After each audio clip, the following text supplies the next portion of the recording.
High school sports, we've got it covered. Overtime starts now. Hello and welcome to Overtime. I'm Scott Leber. And I'm Drew Collins. Games have begun in high school football. Everyone's anxious for tonight to get here. Certainly players and coaches were, and so were we. We were so ready, and we are packed tonight. We got big Northern action from North Boone, Bago, and Dixon. We're going to see Lena Winslow's debut against the new guys in the NUIC, the Morrison Mustangs. We'll also check out Dupac and Stockton, and we'll spotlight the Nick 10's QB on the comeback, Jefferson's Sebastian Bracious.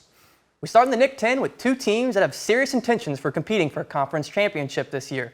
Belvidere North and Guilford, they have a lot of talent. Yeah, they sure do. It is the Napleton Auto Group Game of the Week. Let's go to Swanson Stadium, folks. We're going to pick it up. North coming out early here, and look at this. It is Booker with the run. He's like Nico Bertolino with speed but more size. And then it's the TD run right up the middle there for the Blue Thunder. And then here's the guy who was a huge part of this game tonight.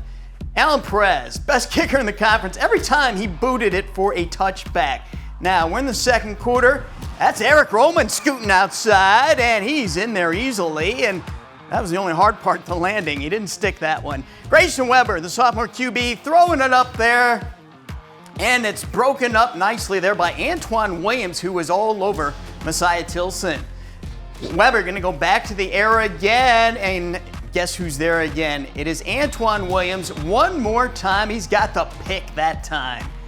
And then right before the half, this was the backbreaker for Guilford. It's going to be Roman bouncing it outside. He's got jets, and forget about it. He goes 80 yards for the touchdown. It was 20-0 at halftime. North comes out on top of this one, winning it 29-0. Our Nick 10 analyst, Tim Bailey, joins us to break this one down. Yeah, so Tim, this was an impressive performance by North. The word that you mentioned to us earlier was disciplined.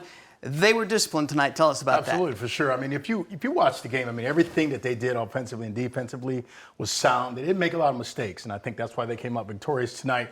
They didn't make a lot of mistakes. They were sound on offense, sound on defense. They really played well. They controlled the line of scrimmage on both sides of the ball. And when I say discipline, these guys did not make a lot of mistakes tonight. If you go back and you watch the game, where the mistakes were made, mostly were on the Guilford side, and then also too Belvidere North was just able to capitalize on that. And they're really disciplined. They're better than what I thought they were. Yeah, they are very good. Now, Guilford, with its speed, wants to get guys like Messiah Tilson and then Isaiah Primus and also, Chris Porter. They want to get him out on space and on the edges there, and they just could not do that against North's defense. No, they couldn't. And Coach, you got to tip your hat off to Coach Fagan. He did a phenomenal job of just planning defensively for what he wanted to do, facing that type of speed that Guilford has. He flushed those guys to the outside, made them run east and west. Those guys could not really get north and south, and he actually really was able to actually put those guys, idle them down a little bit, so to speak, to where they're not going 50, 60 yards, as you saw Belvidere North's backs did. What a job by North cornerback Antoine Williams. He was one of those one-on-one with Tilson all night, and he stuck right with Tilson. Yeah, this guy was a stud tonight. I mean, he did really well. He impressed me a lot. He's only a junior, so, we're going to see more of this kid next year. But, what he did tonight was really, just really shutting down. He's a really shut-down corner. He did a really good job on Tilson and making sure Tilson wasn't making that big play. Because if you saw tonight, quarterback for Guilford, he was trying to throw that big money ball, but every time he threw that money ball, either he was batted down or it was incomplete. So, what Williams was able to do was impressive, but we can't forget about the other guys on defense. They did a phenomenal job as well. There's one other guy that I really think we need to mention, who I did earlier in the highlights, who was huge tonight. Huge weapon for North. Kicker Alan Perez was booming every kickoff through the end zone. Guilford had no field position, Tim. No, they had bad field position. I mean, in the first half, Guilford didn't even reach the red zone. So what's that tell you about the defense of Belvidere North? They're pretty stout. In terms of the kicker, I mean, when you have a weapon like this, that's a blessing, because not too many teams around the conference have a kicker that can boot the ball like this young man did here, keeping it away, again, from Guilford's speed, their weapons that they have on that Guilford team. Let's look at this from the Guilford perspective. They have the sophomore quarterback in Grayson Weber, who's probably going to improve a lot between now and the end of the season. He's got the strong arm as well. But what did you see from him tonight? And how did the Vikings use this game to get better? Well, I saw a sophomore in him. I think he's going to get better as the weeks go on. But I definitely saw a sophomore, in him. He's got room to grow. He's got a ceiling. He's really good. He did some good things and he did some bad things. What I like to see him come back and do, just be patient. Don't try to throw the money ball all the time, and don't lock in on one receiver. You got 3 or 4 receivers in your scheme, but you're locked in on one receiver, which it makes it really, really hard for a quarterback to really make plays on offense if you're locked in on one receiver. So he's got room to grow. I think he's going to do some good things down the road. But again, I definitely saw a sophomore tonight. We are starting a new segment we call Overtime. We call Over or Under. And our question tonight is, how many regular season wins now will Belvedere North finish this season with the regular season? We're setting the bar at 7.5 wins. So, Tim, will North finish over that or under that? Absolutely. The thing is, this is week 1. Belvedere North, if you know anything about Belvedere North, every week they get better and better and better and better. So, yes, I'm with the over with this one. Okay. Drew, what do you say, huh? I'm going to stick with the over as well. I agree with you. Absolutely. And after what I saw tonight, I would have to say over, which means they're either going to go 8-1 or 9-0. I mean, you still got Hano, Boylan, and Harlem out there. And we didn't mention this tonight, but with the run game that they have on offense, phenomenal. They got the defense, they got the special teams. Yeah. They're the complete package. Yeah, absolutely. All right, folks, if you want more from Tim on local football, check out the Bailey Pod. It's back, and you can find that on YouTube. New one comes out each Wednesday night at 8 o'clock. This week, Tim's guest is Auburn's new head coach, Leroy McFadden. Tim, thanks for joining us. We look forward to doing this again next week. Appreciate it. Week 1 in the bags. All right. We're going to bring you the rest of tonight's Nick 10 action in a bit. But up next, we check out Lena Winslow's opening act against the new guys in the NUIC, the Forreston Mustangs. Plus, we have Big Northern action. Our first look at 6 teams in that conference, including the Lutheran Crusaders. The best opening game last season was the one between Oregon and North Boone. That game went to double overtime before Oregon won 6-0. Would it be another tight one tonight? Poplar Grove. Both those teams went on to make the playoffs last year. Oregon started things hot as Keaton Salisbury takes the opening kickoff to midfield after some great blocking. However, North Boone would force a 4th down in the red zone. Hawks went for it, but they could not convert.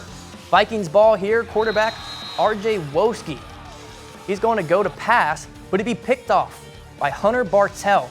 And just like that, the Hawks will get it back within the 5 after the run back.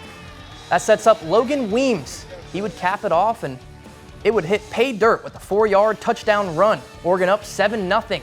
North Boone back on the attack. R.J. Woski gonna pass it again and hits Colin McKibben for a big gain down the left side. The drive continued into the second quarter, where Connor Chamberlain would get the rock and push off a few defenders and score the touchdown. They would miss the extra point, so they trailed 7-6 after that. North Boone with the win, this close one with the final score of 18-13.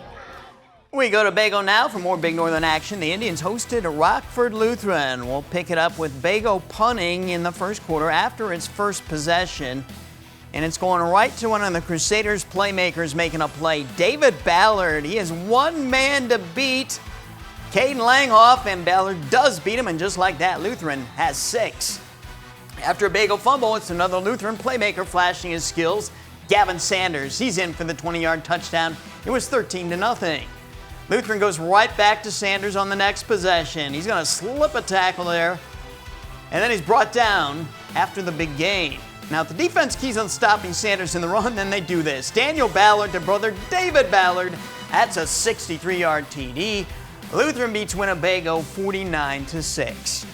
One of the best Big Northern matchups of the night took place in Dixon. Rian Wow made the trip down Route 2 for us for that one. Rian, fill us in on that matchup. Guys, the Dukes and the Cardinals always put good teams on the field. They've also had their share of showdowns in playoff action over the years, so we expected nothing less than a good battle in this one tonight. The crowd definitely showed up for week 1, and they were given a show. Stillman got the kickoff return, but on just their 3rd drive, Eli Davidson came up with a big interception to give the Dukes an early lead just 2 minutes into the first quarter. That would be a name we hear a lot tonight. Davidson playing both ends of the ball and comes up with a big tackle here, which forced a loss of yards for the Cardinals. Stillman Valley did put themselves on the board late in the first quarter when QB Ryan Ruff threw to wide receiver Jackson Musil for an 80-yard touchdown. But unfortunately, it wasn't enough. To the second quarter now, where the Dukes were up 28-7. QB Colin Shaner launches this one to James Simpson, who slides in for a first down. That same drive leads to Davidson on the ball once again, faking out the defense and easily running in for another touchdown, making it 35-7 with 7 minutes to go in just the first half. Another Stillman Valley fumble recovered by the defense leads to a quick response from the Dukes. This time Shaner almost loses it, but then throws it to Tyson Dadman, who adds 6 more to the scoreboard, making it 42-7 going into halftime. The final score of this one, Dixon takes it 56-14. Now, as I said, Davidson plays both ends of the ball, and he was coming up with some big plays tonight. I'm sure he's going to be pretty dangerous this season. Guys, back to you. Thank you, Rianne. Another new member of our overtime team this year, and we are thrilled to have Rianne on board. Yes, we are. Let's pass along a couple more big Northern Conference scores. Byron defeats Rock Falls 56-7, and Genoa Kingston tops Chicago Leo and takes this one 41-22. The Leno Winslow Panthers have been the dominant force in the NUIC for many years, with Forreston and Dupec being their biggest challengers. And now there's a new challenger ready to pounce, the Morse Mustangs. They are new members of the conference this year, and the Mustangs open up tonight by hosting Leno Winslow. So, boy, Rick Aaron's guys, they were ready to go as they always are for the opening game. And how about the defense just swallowing up the Mustangs all night long? And we're going to pick it up on the offensive side as we flip it around now. And they got a new fullback at Lena, Aiden Wild. We're all going to know him. He's like Gage Dunker, only bigger. He crashes in there for the score. Jalen Winkowska provides the lightning in the backfield this year. Look at the little footwork there. More footwork, juke move. And Mr. Winkowska is gone. Lena is still Lena, folks. The Panthers won big, 32-6. The Dupec Rivermen will be a force in the NUIC again. They opened up at Stockton. Dupec got going early. Quarterback Cooper Hoffman takes it himself and plows through the defender to get into the end zone. The Rivermen take the 8-0 lead after the 2-point conversion. Stockton's offense had a rough start. Senior linebacker Jackson Diedrich strips the ball loose, and Brady Moore scoops it up to set up the offense. A strong start for Dupec. Cooper Hoffman is going to show why he's a dual threat stud. Look at this beautiful arch right into the bread basket for Jordan Gassman. Rivermen lead 14-0 in the second. Stockton's offense would have an answer. Quarterback Noah Larson sets up play action, nares it out. Carter Blair would be wide open for the touchdown. Stockton now trails 14-8. But ultimately, it would be Cooper Hoffman to take over the game and break this one loose and take it to the crib. A great Week 1 showdown. Dupec hangs on for the 32-26 win. Well, Forreston had a tough opener on the road at Fulton. Fulton's always good, and Forreston always likes to run the football, and they've got the guy right there to do it. Evan Bettner, he's banging up the middle there, and they got another guy who can get the job done too. This is Dane Setterstrom with the run right through the middle. I mean, they're going to be going through the tackles all season long. Fulton on offense here, and Forreston's defense strikes. They force the fumble, and the Cardinals have it. Forreston opens up with a shutout over Fulton, 28-0. Also in the NUIC, Eastland Pearl City beat Galena 22-6. Dakota's going to play tomorrow in a non-conference game at Dwight Gardner's South Wilmington Co-op.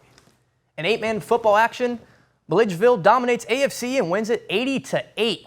West Carroll topped River Ridge 64-14. Polo cruised to a 44-8 win over South Beloit.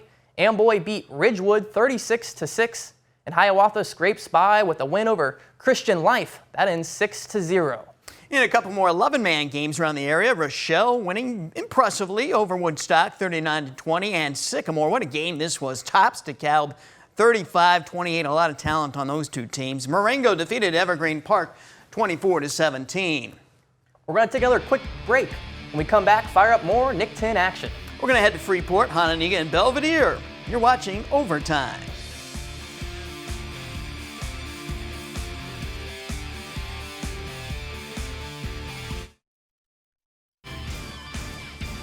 Well, the Boylan Titans took a backseat only to Hononegah last season in the Nick 10. Their only conference loss was to the Indians. The Titans lost 3-year starting quarterback Connor Dennis, but they like the talent that they have returning. Tonight, they opened up at Freeport. This was a sloppy one with lots of turnovers. Boylan driving, but a botched handoff, and Jalen Campbell snatches the ball and sets up his team in Boylan territory.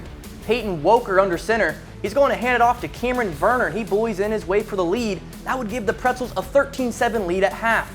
But it was time for the Boylan's defense to make some plays. Donzel, Ingram, Love with the TFL, and his Titans would get the ball back trailing in the fourth. Boylan's faithful is feeling it.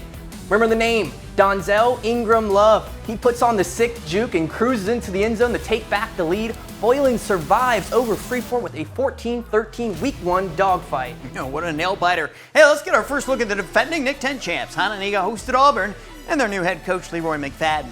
Now, Braden Lane going to drop back for the old punt return. He's got it. He finds some space. Nice little move there. And he's going to bring it all the way home. 38 yards. The Indians have a touchdown. Hononegah now with 1st and goal. And they're going to give it up. Anthony Buffalo takes the little toss there, sheds a tackle, and he crashes through there. He's down inside the 20. Indians are going to finish off the possession here with a 23-yard field goal attempt, and it's good by Ethan Ballard. Now we start the second quarter, 5-yard line. Dominic Kelly here handing it off to Curtis Smith. Smith powers in. That's a touchdown there. The Indians are up 39-0 at the half. They finished their first home game, winning it 48-6. Our next stop is Belvedere. The Bucks hosted Harlem and Jamani Muhammad. This kid is special. Harlem down 7-6 in the second quarter. They give it to Jamani and look at him fly. A 41-yard house call gives the Huskies the lead. Up only 5, they go for 2. They're going to hand it off to Muhammad again, and that'll now put them up 7. Belvedere trying the answer. Julian Jones scrambles to his right, throws while on the run to Antonio Villarreal. He gets his feet inbounds for the grab. But they would settle for a 26-yard Leonardo Andrej field goal to keep things close. But it's never easy against the Huskies when Muhammad is playing. He breaks free for another long run down the sideline, brought down by a horse collar. That'll be an extra 15 with the penalty. They now give it to Dwayne Broom, who has his own set of wheels. He'll score to make it a 21-10 Harlem at the end of the half. Harlem takes this one 21-10. Up next, it's our first Spotlight feature story of the season. A young man from Jefferson who's grateful to be playing bowl again after being sidelined all last season after an injury scare.